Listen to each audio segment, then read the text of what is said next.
Em nome do Pai, e do Filho, e do Espírito Santo. Amém. Então, estamos no Tríduo Pascal, hoje, Sábado Santo.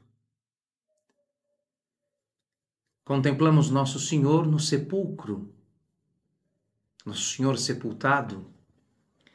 E eu queria recordar a você, meu irmão querido, a você, minha irmã querida, que faz conosco este itinerário de conversão, de retorno a Deus pela paixão e pela morte de Nosso Senhor Jesus Cristo, que antes de morrer na sua grande oração sacerdotal, que nós encontramos aí no capítulo 17 do Evangelho de São João, aquela oração feita no contexto da última ceia, a uma certa altura, já no final da sua grande oração sacerdotal, Nosso Senhor Jesus Cristo pede ao Pai: Pai, quero que onde eu estou, estejam também comigo aqueles que me deste, para que contemplem a minha glória, a glória que me deste, porque me amaste antes da criação do mundo.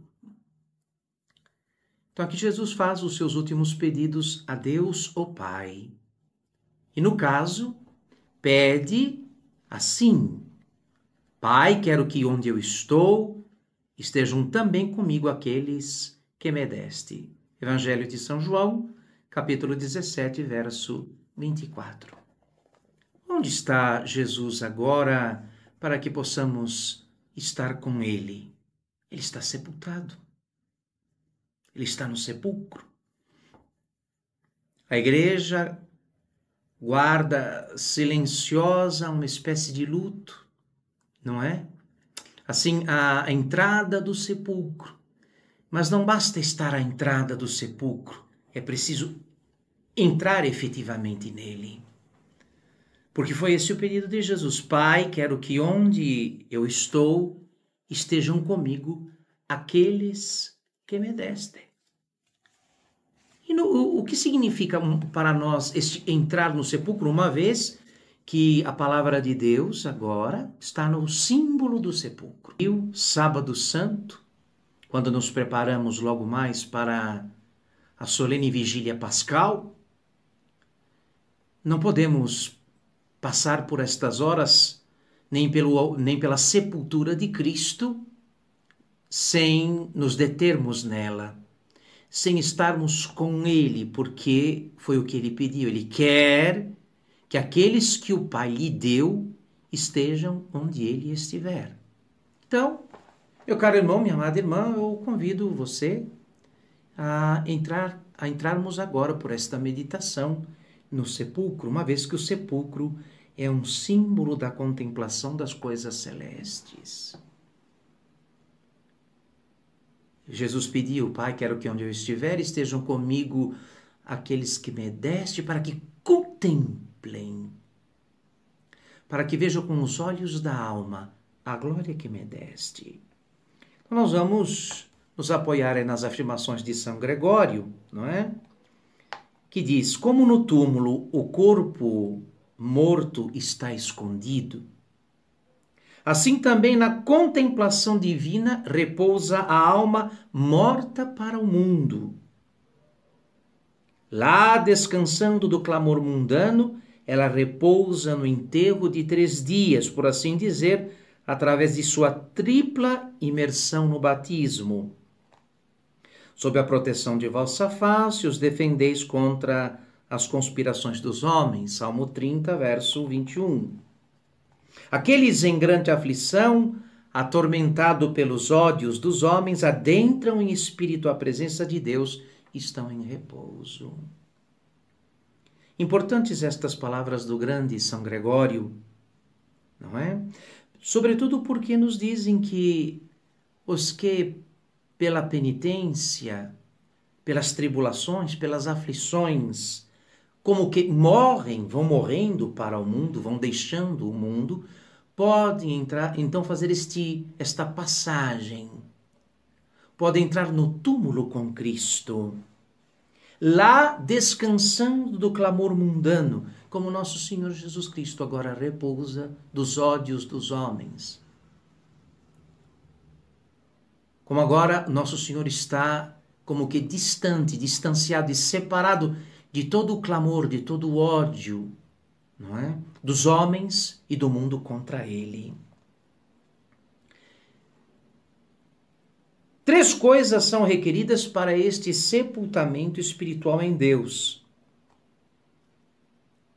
Lembre-se que nós fomos sepultados no batismo pela tríplice imersão, ou pela tríplice infusão da água batismal. Eu te batizo em nome do Pai, e do Filho, e do Espírito Santo. Então, 3 coisas são necessárias para entrarmos neste repouso sabático de nosso Senhor, agora que Ele repousa de sua obra, agora que Ele descansa no seu túmulo e somos convidados a estar com Ele, a entrar com Ele, a nos sepultarmos com Ele, uma vez que foi este o seu desejo expresso, seu pedido expresso feito a Deus, o Pai. Então, a primeira coisa, meu querido irmão, minha amada irmã, que a alma esteja aperfeiçoada pelas virtudes, que ela esteja resplandecente e brilhando em pureza, que ela esteja inteiramente morta para o mundo.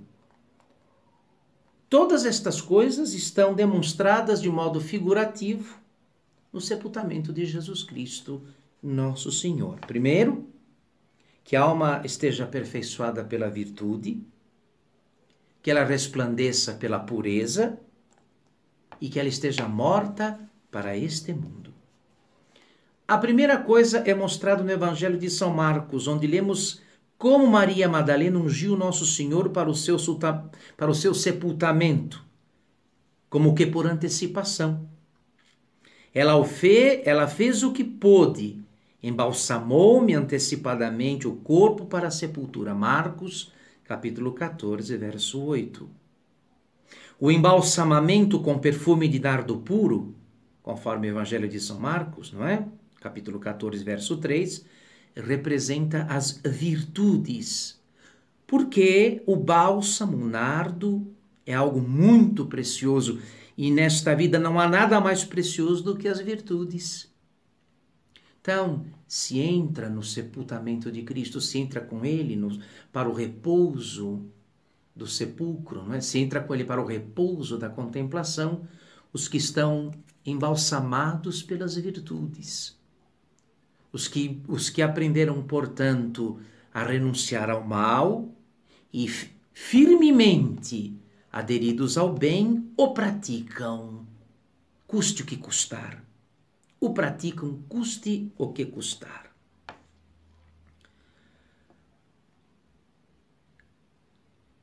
A alma que deseja ser santa e ser sepultada em divina contemplação deve, portanto, ungir-se através do exercício das virtudes. Jó diz: entrarás maduro no sepulcro. E aqui o sepulcro representa a divina contemplação como um feixe de trigo que se recolhe a seu tempo. Jó, capítulo 5, verso 26. Não se colhe o trigo verde para colocá-lo no celeiro. Se colhe quando ele está maduro. Aí ele é colhido e guardado no celeiro. Assim também a alma, amadurecida pelas virtudes, pode entrar no sepulcro com Cristo e ali gozar do divino repouso, na contemplação das coisas celestes, das coisas divinas. A contemplação eterna é o prêmio por uma vida de ação. Quem não é dado o prêmio na arena para aquele que assiste o combate, mas para aquele que, combatendo na arena, vence o combate. Este recebe o prêmio. Do mesmo modo, meu caro, a contemplação eterna é o prêmio por uma vida de ação, por uma vida de combate. E, portanto, os perfeitos devem, antes de tudo, exercitar suas almas nas virtudes E então, mais tarde, sepultarem-se no celeiro em que a quietude é garantida. Então nós devemos, não é? Devemos, agora a esta altura do nosso caminho quaresmal e agora das nossas meditações nesta Semana Maior, que é a Semana Santa, nos ajudar por um sério exame a ver o quanto logramos avançar no bem, na virtude, sobretudo na piedade, não é? Na castidade, na bondade.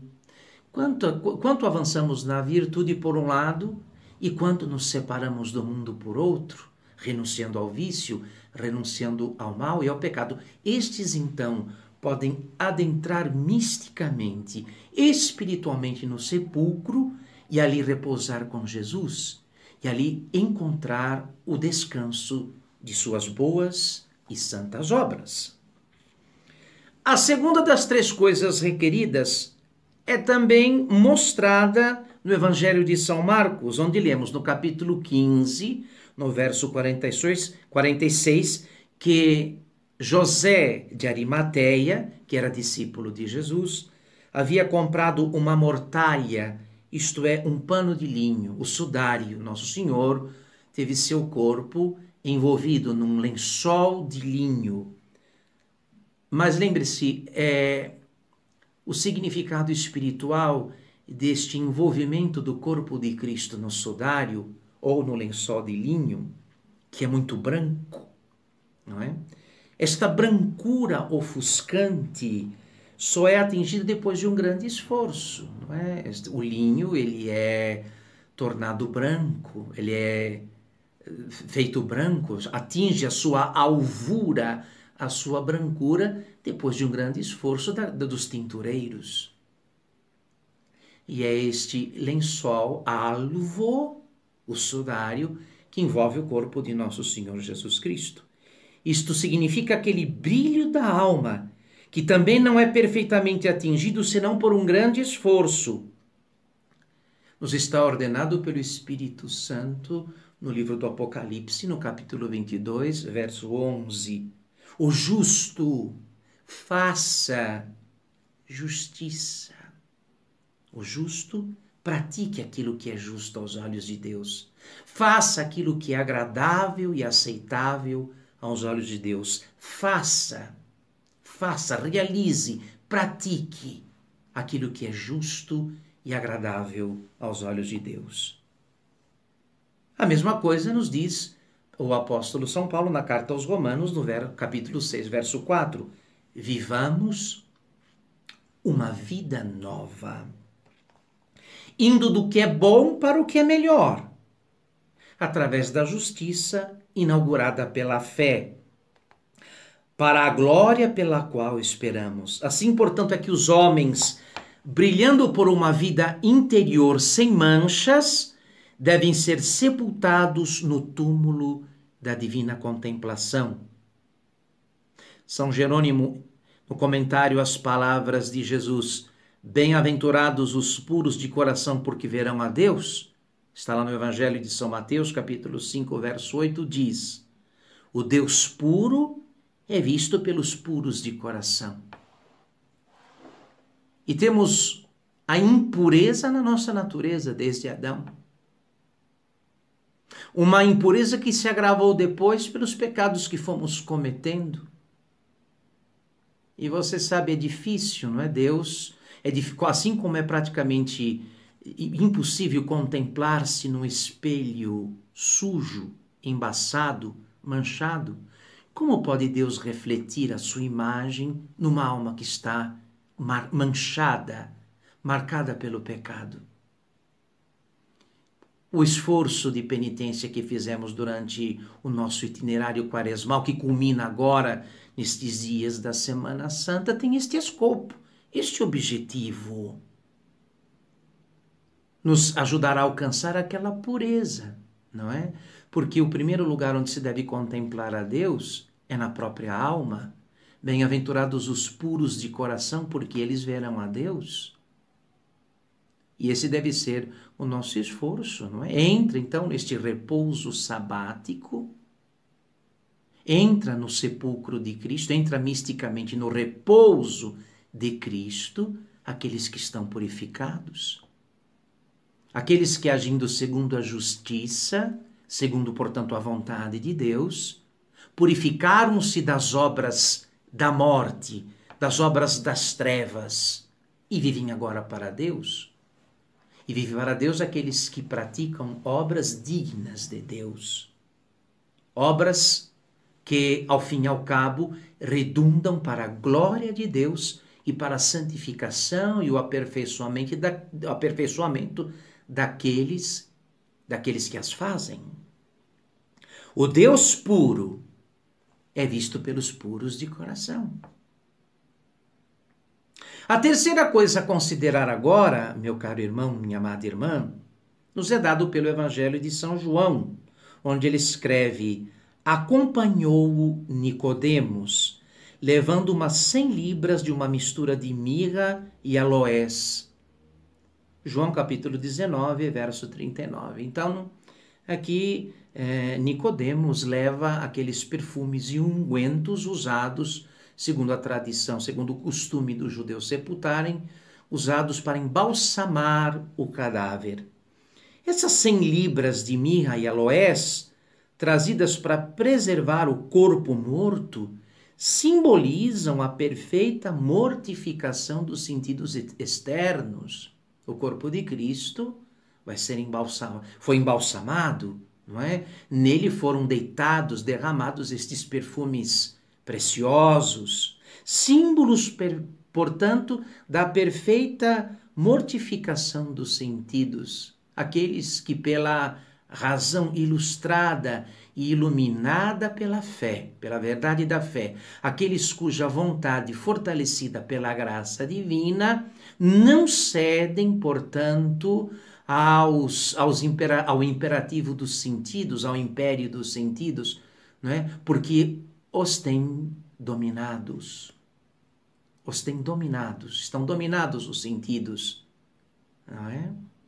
E a fé, portanto, e a graça divina serão para aquele que quer misticamente adentrar no sepulcro de Cristo a mirra e os aloés. A mirra e o aloés necessário para que, embalsamados os sentidos, santificados os sentidos, não é? Não corrompidos, mas preservados pela graça e pela fé, assim poderem misticamente, entrando no sepulcro com nosso Senhor, tomarem parte no seu repouso, descansarem com Ele na contemplação das coisas divinas. Por isso vai dizer o apóstolo São Paulo na segunda carta aos Coríntios, no capítulo 4, verso 16, ainda que exteriormente se desconjunte nosso homem exterior, nosso homem interior se renova de dia para dia, que é o mesmo que dizer que o homem interior é mais completamente purificado dos vícios, também pelo fogo das tribulações. Ok, meu caro irmão, minha querida irmã, estamos aí agora convidados não apenas a lamentar o Cristo morto, mas tomar parte na morte do Senhor, para agora participar do seu repouso e do seu descanso. A mortificação dos sentidos externos é o meio pelo qual o espírito, morto para o mundo, é preservado dos vícios que o corrompiam. Que coisa importante, então, o jejum e a abstinência que fizemos ontem, e que na medida do possível deve se estender para o dia de hoje, até o final da celebração da Vigília Pascal, quando são cessadas, então, todas as penitências para entrarmos na alegria da Páscoa da ressurreição. Mas estes sacrifícios, não é? Estas mortificações que impomos aos nossos sentidos são agora a condição para participarmos deste primeiro repouso de nosso Senhor. o repouso próprio da sua sepultura, do seu sepulcro. Portanto, a alma humana deve primeiro morrer para este mundo, com Cristo, para depois, mais tarde, ser sepultada com Ele no esconderijo da contemplação divina. Diz, não é? Não há melhor resumo para o que acabamos de dizer do que aquelas palavras do apóstolo São Paulo na carta aos Colossenses, no capítulo 3, verso 3, a carta aos Colossenses do apóstolo São Paulo, quando diz: estais mortos com Cristo para as coisas vãs e efêmeras, e a vossa vida agora está escondida com Ele, com Cristo, em Deus nosso Senhor. Então, meu irmão querido, minha amada irmã, no que foi que nesta Quaresma e nesta Semana Santa, para o que e no que efetivamente morremos do ponto de vista dos nossos excessos e dos nossos pecados? É preciso morrer. Não se deixa um vivo dentro de um sepulcro. O sepulcro é o ambiente próprio para o que está morto. Se ainda vivemos, não é, atraídos para aquilo que desagrada a Deus, para aquilo que ofende a Deus, como podemos participar do descanso do Cristo sepultado? Este descanso está ao alcance da contemplação divina. Mas a contemplação divina, meu caro irmão, é algo que, minha cara irmã, minha querida irmã, é algo que só pode alcançar aquele que, em primeiro lugar, aperfeiçoou-se nas virtudes, aquele cuja alma resplandece na pureza, aquela que morreu para o mundo, pela mortificação dos sentidos, morreu para o mundo.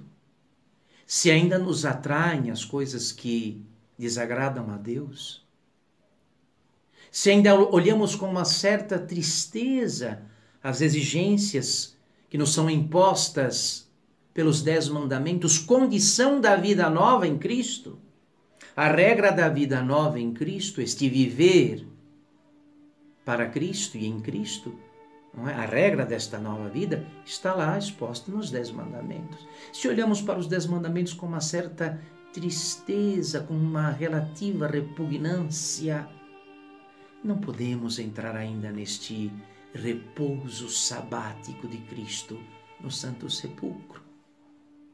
E é o que precisamos pedir a Deus. Então aproveite estas horas, de modo particular, quando podemos interiormente e exteriormente nos recolher, até porque há um recolhimento imposto pelas autoridades, né? Um recolhimento exterior está imposto pelas autoridades. Eis aí a chance, uma chance única, não é? Que Deus permitiu pelas circunstâncias para efetivamente nos unirmos ao Senhor na sua morte, para depois participar da glória de Cristo na sua vida nova, por meio de sua ressurreição. Não se esqueça disso, meu amado irmão, minha querida irmã. Eis aí um desafio lançado para nós, não é? Jesus quer que estejamos com Ele agora no seu descanso. Ei-lo repousando no sepulcro de suas obras. É o sábado, não é, no qual Jesus descansa de tudo o que Ele fez. Como Deus descansou, o Pai depois da criação, agora Cristo descansa, o Filho descansa depois da redenção operada por meio de sua cruz. Somos convidados a tomar parte nesse repouso sabático, nesse repouso de sábado, mas eu penso que deixei claro aqui para você, meu irmão, para você, minha irmã, para o senhor, para a senhora que me ouve e que me vê, quais são as condições. Depende só de nós. Depende, efetivamente, de aceitarmos o convite que nosso Senhor, não é, nos dirige a estarmos com Ele. Esse é o desejo dele, como ficou bem claro aqui no início desta meditação. Pai, quero que onde eu estiver, estejam comigo aqueles que me destes. aqueles que me deste, ele está no sepulcro. Ele está sepultado, meu caro irmão, minha querida irmã. É hora de entrarmos com ele agora no sepulcro da contemplação.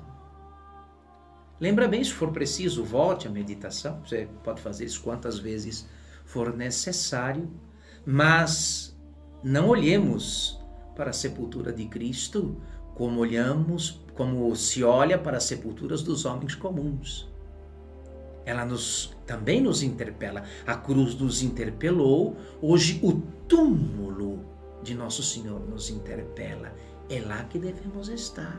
As condições estão dadas, não é? Procure seguir, procure satisfazer a estas condições e terás aí, meu caro irmão, minha querida irmã, encontrado o céu na terra. E o nome do céu na terra é contemplação.